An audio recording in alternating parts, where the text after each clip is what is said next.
ছেলের টাকার প্রয়োজন বলে নিজের শেষ অবলম্বন ভ্যানটি বিক্রি করে টাকা পাঠিয়েছিলেন বাবা। মা কাজ করেন অন্যের বাড়িতে।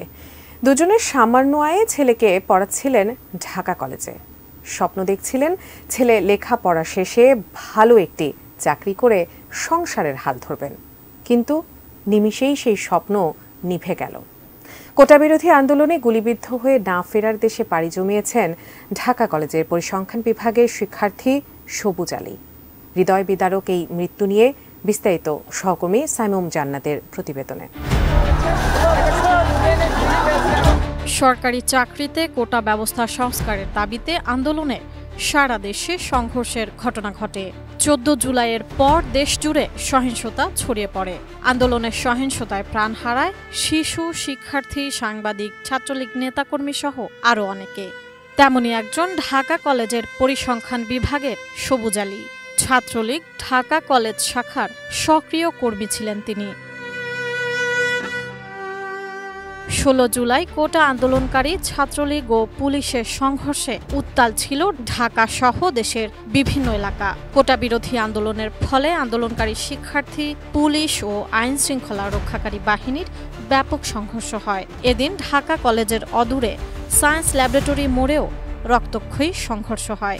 ওই দিন দুপুর 12টার পর আন্দোলনকারী শিক্ষার্থীরা ঢাকা কলেজের সায়েন্স ল্যাবরেটরি মোড় অবরোধ করে বিক্ষোভ শুরু করেন। এতে মিরপুর সড়কে যান চলাচল বন্ধ হয়ে যায়। দুপুরের পর থেকে আন্দোলনরত শিক্ষার্থী ও ছাত্রলীগের মধ্যে দফায় দফায় ধাওয়া পাল্টা ধাওয়া শুরু হয়। বিকেল 4টার দিকে সংঘর্ষ ঢাকা কলেজ পর্যন্ত ছড়িয়ে পড়ে। সে সময় ঢাকা কলেজের সামনের রাস্তায় এক যুবককে রক্তাক্ত অবস্থায় পড়ে থাকতে দেখা যায়। তাকে বিকেল 5:15টার দিকে ঢাকা মেডিকেল কলেজ হাসপাতালে নেওয়া হলে চিকিৎসক তাকে মৃত ঘোষণা করেন। পরে তার পরিচয় শনাক্ত করা হয়। সবুজ আলীর গ্রামের বাড়ি নীলফামারী সদর উপজেলার চওড়া বড়গাছা ইউনিয়নের আরাজি দলুয়া বাংলাবাজার গ্রামে। তার বাবা আব্দুর রহিম বাদশাহ, মা সূর্যবানু। স্থানীয়রা জানান, একমাত্র বাড়ির ভিটের 8 শতক জমি ছাড়া তেমন কোনো সম্পদ নেই সবুজের পরিবারের। বাবার ভ্যান চালানোর আয়ে চলে তাদের পরিবার। 4 ভাই 1 বোনের মধ্যে সবুজ আলী তৃতীয়। সবুজের সবচেয়ে বড় ভাই একজন প্রতিবন্ধী। মেঝো ভাই ঢাকায় পোশাক কারখানায় চাকরি করে কিছুটা টাকার যোগান দেন সংসারে।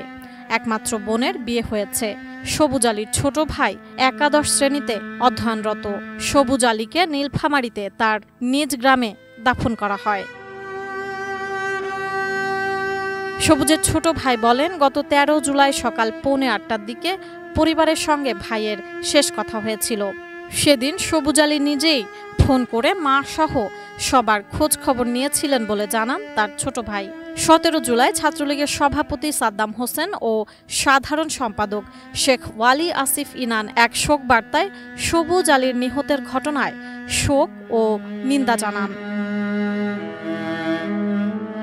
দুই নেতার স্বাক্ষরিত শোক বার্তায় বলা হয়, বিএনপি জামায়াত শিবিরের সন্ত্রাসী হামলায় ঢাকা কলেজ শাখা ছাত্রলীগের কর্মী মোহাম্মদ সবুজ আলী মারা গেছেন। বাংলাদেশ ছাত্রলীগ পরিবার তার মৃত্যুতে গভীর শোক প্রকাশ করছে এবং শোক সন্তপ্ত পরিবারের প্রতি সমবেদনা জানাচ্ছে। অপরাধীদের দ্রুত আইনের আওতায় এনে সর্বোচ্চ শাস্তির ব্যবস্থা করার দাবি জানানো হয় ওই বার্তায়। এদিকে ঢাকা কলেজের এক ছাত্রলীগ নেতা জানান, সবুজ ছিলেন ঢাকা কলেজ ছাত্রলীগের এক অনন্য কর্মী। তিনি নিজে উপার্জন করে সংগঠন করতেন।